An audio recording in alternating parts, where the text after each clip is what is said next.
பிஸ்மில்லாஹிர்ரஹ்மானிர்ரஹீம். முஸ்லிம்கள் பயந்து வாழ வேண்டுமா என்று சொன்னால் இந்த உலகத்தில் கிடையாது.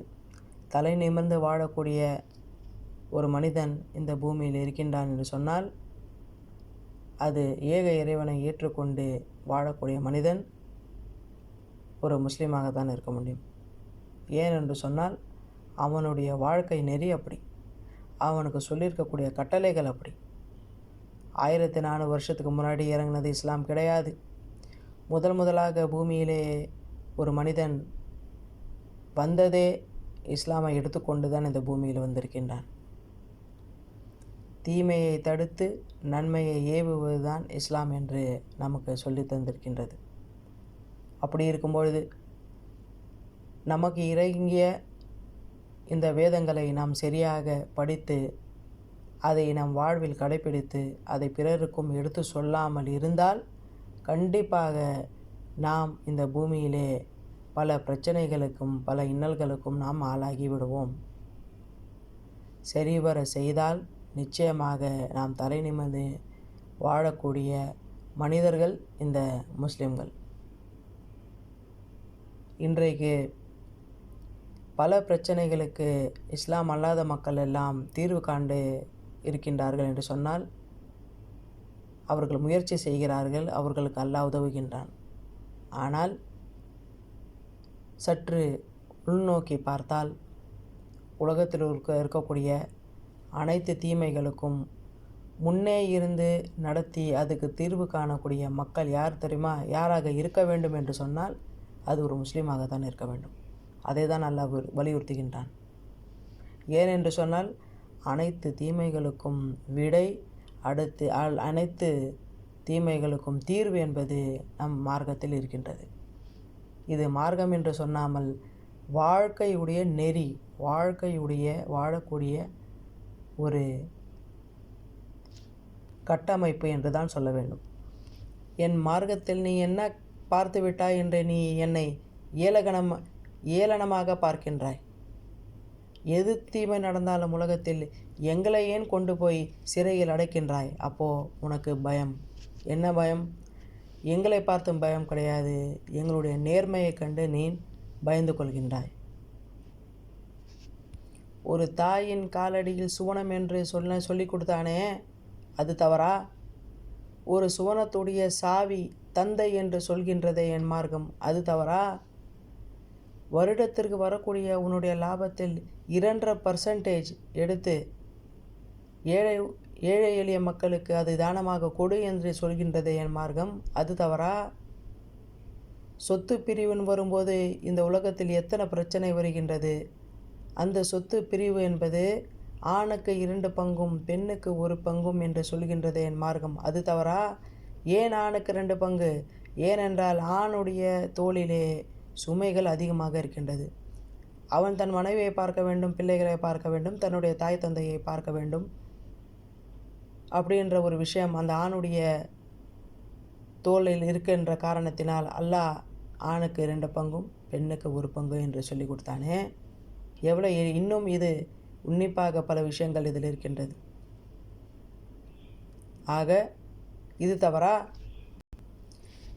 ஒரு பெண் மேல், ஒரு மனைவி மேல் உனக்கு கோபம் இருந்தால் ஒரு கைக்குட்டை, அதாவது ஒரு கர்ச்சீஃபை எடுத்து அவள் மேல் அடித்தால் என்ன வலிக்குமோ அதை தவிர்த்து நீ அதிகமாக அவள் மேல் நீ உன்னுடைய ஃபோர்ஸை காட்ட முடியாது, வலியை நீ அவளுக்கு தீமை செய்ய முடியாது உனக்கு கோபம் வந்தால் என்று சொல்லக்கூடியது என்னுடைய மார்க்கம், இது தவறா? எது எல்லாம் ஒரு மனிதனை தன்னை மனிதன் என்று சொல்வதற்கு அளவுக்கு இல்லாமல் அதை தன்னைத்தானே மறந்து விடுகின்றானோ, மயக்க நிலையில் சென்று விடுகின்றானோ, அது எல்லாம் ஹராம் என்று சொன்னதே. குடியை நெருங்காதே, போதைப் பொருளை நெருங்காதே, தன் உடம்பை அழிக்கக்கூடிய எந்த ஒரு விஷயத்தை நெருங்காதே என்று சொல்கின்றதே என் மார்க்கத்தில், இது தவறா? ஒரு கணவன் மனைவி பிரிவது அல்லாஹ்வுக்கு பிடிக்கவில்லை என்று சொன்னாலும் அது நிம்மதியை கெடுக்கின்ற அளவிற்கு அந்த பிரச்சனைகள் இருக்கும்போது ஒரு ஆணும் பெண்ணும் மறுமணம் செய்து கொள்ளலாம் என்ற விடுதலையை தந்திருக்கின்றதே. இந்த மார்க்கம் உனக்கு தவறா? எது தவறு? போர்க்களத்தில் போர் செய்யும் பொழுது மரத்தை வெட்டி விடாதே. மார்க்கம் இல்லாத ஒரு ப்ரீஸ்டோ, இல்லைனா கிறிஸ்தவருடைய ப்ரீஸ்டோ, இல்லைனா ஒரு யூதருடைய ராபையோ, அப்படிப்பட்டவர்கள் யாரையும் நீங்கள் கொலை செய்யக்கூடாது, மரங்களை வெட்டக்கூடாது, எந்த ஒரு பெண்மணிகள் மேல் குழந்தைகளை நீங்கள் தொடக்கூடாது. யார் மன்னிப்பு கேட்டு உன்னுடைய மார்க்கத்தை ஏற்றுக்கொள்கிறார்களோ அந்த போர்க்களத்தில் அவர்கள் நீங்கள் ஒன்றுமே செய்யக்கூடாது. இப்படியெல்லாம் ஒரு போர்க்களத்தினுடைய அடிப்படை விதிகளை இருக்கின்றது இந்த மார்க்கம். போர்க்களத்தில் கூட தொழுகையை விடக்கூடாது அப்படின்றது மாதிரி. இது தவறா? நீதிமன்றத்தில் உன்னை கூப்பிட்டு விசாரிக்கும் பொழுது நீதிமன்றத்தில் நீதிக்கு எதிராக நீ சாட்சி சொல்லிவிடாதே, என்னை மட்டும் நீ பயந்து கொள் என்று அல்லாஹ் சொல்கின்றானே, இது தவறா? பெண்களை உயிரோடன் புதைக்கின்ற நிலைமை மாறி பெண்கள் பிறந்தால் நற்செய்தியை சொல்லுங்க நபியே என்று சொன்னானே அல்லாஹ் சுப்ஹானஹு வ தஆலா, இது தவறா? பெண்களுடைய கண்ணியம், அவர்கள் எந்த இடத்திலும் அவர்களுடைய கண்ணியம் குறைந்து விடக்கூடாது என்பதற்காக நீங்கள் வீட்டுக்குள்ளாரே இருப்பது தான் உங்களுக்கு சிறந்தது. தேவையில்லாத நேரங்களில் வெளியிலே செல்லாதீர்கள், தேவையற்ற வேலைக்காக வெளியே செல்லாதீர்கள்.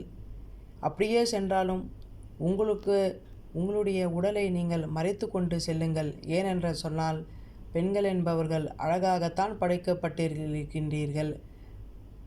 ஆதலால் உங்களுடைய உடலை நீங்கள் மறைத்து விட்டு நீங்கள் செல்லுங்கள் என்று சொல்கின்றதே, கண்ணியத்தை வைத்திருக்கின்றதே இந்த மார்க்கம் தவறானதா?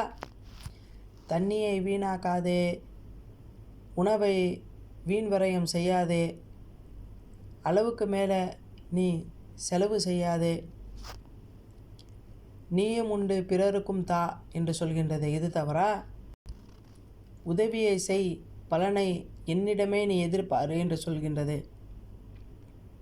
எந்த உதவியும் எதிர்பாராமல் இறைவனிடத்தில் மட்டும் அதற்கான கூலியை எதிர்பார்த்து நீ அவனுக்காக மட்டும் அந்த உதவியை செய் அப்படின்னு சொல்கின்றது. இதில் என்ன தவறு இருக்கின்றது?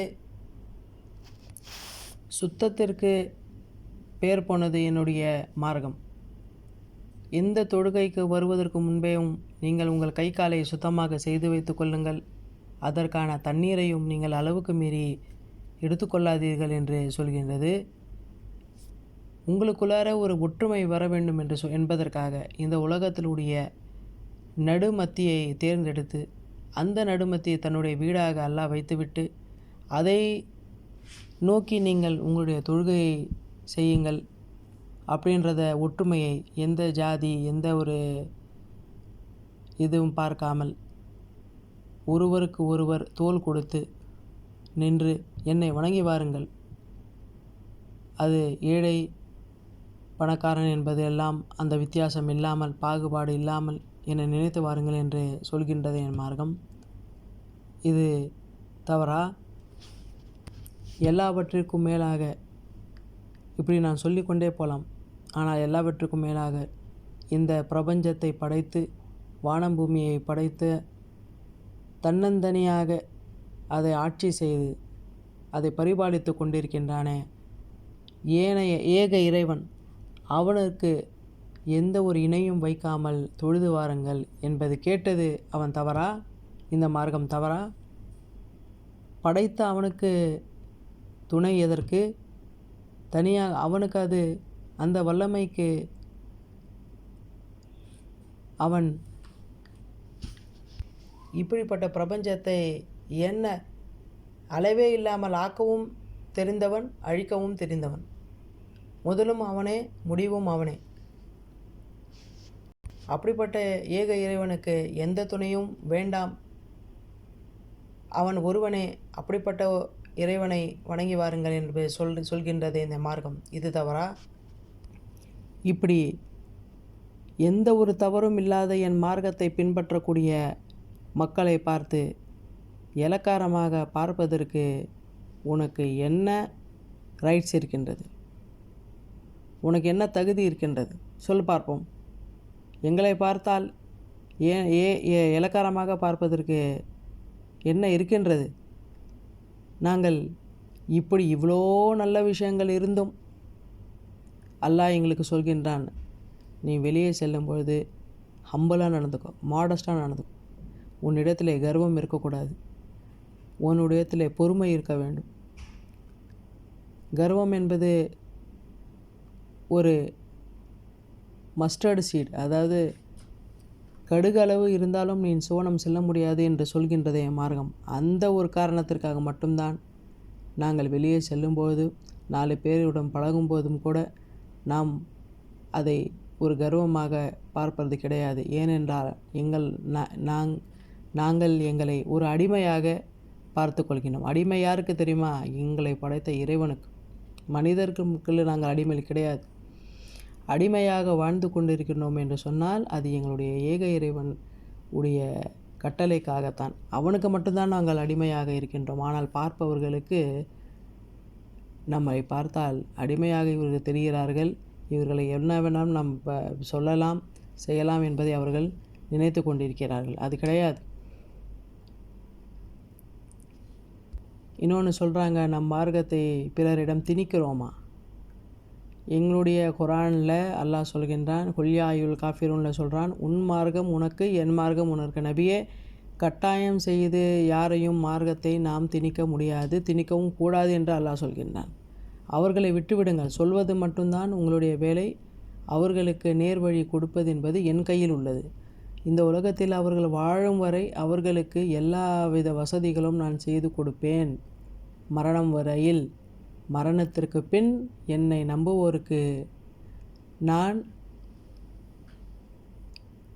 அந்த வாழ்க்கையை தருகின்றேன், சோன வாழ்க்கையை தருகின்றேன். என்னை நம்பாதவர்களுக்கு நான் நரக வாழ்க்கையை தருகின்றேன். அதுவரைக்கும் அவர்களிடத்தில் நீங்கள் பொறுமையாக இருங்கள், அவர்களை விட்டுவிடுங்கள். இப்படி அழகாக சொல்லும்போது நாம் ஏன் நம்மளுடைய மார்க்கத்தை உங்கள் மேல் நாங்கள் திரிக்க போகிறோம்? சொல்வது மட்டும்தான் கடமை. சொல்லவில்லை என்று சொன்னால் எங்களை அல்லாஹ் கேட்பான். நரகவாசிகள் என்ன தெரியுமா சொல்லுவாங்க? ஒருவேளை நாங்கள் காது கொடுத்து கேட்டிருந்தால் நாங்கள் நேர்வழி பெற்றிருக்கலாமோ, அவங்கள நம்மளை சொல்ல வந்தாங்க, ஆனால் நாங்கள் தான் அவங்களை தடுத்து விட்டோம், கேட்கவில்லை. ஒருவேளை கேட்டிருந்தால் என்பதை தான் அல்லாஹ் சுப்ஹானஹு வ தஆலா பக்ரா சூராவில் சொல்லி காட்டுறோம். அந்த ஒரு காரணத்திற்காகத்தான் உங்களை தேடி நாம் நம்முடைய மார்க்கத்தை சொல்கின்றோமே தவிர மற்றபடி திணிப்பதற்காக எங்களுக்கு கட்டளையும் வரவில்லை, அது எங்கள் வேலையும் கிடையாது.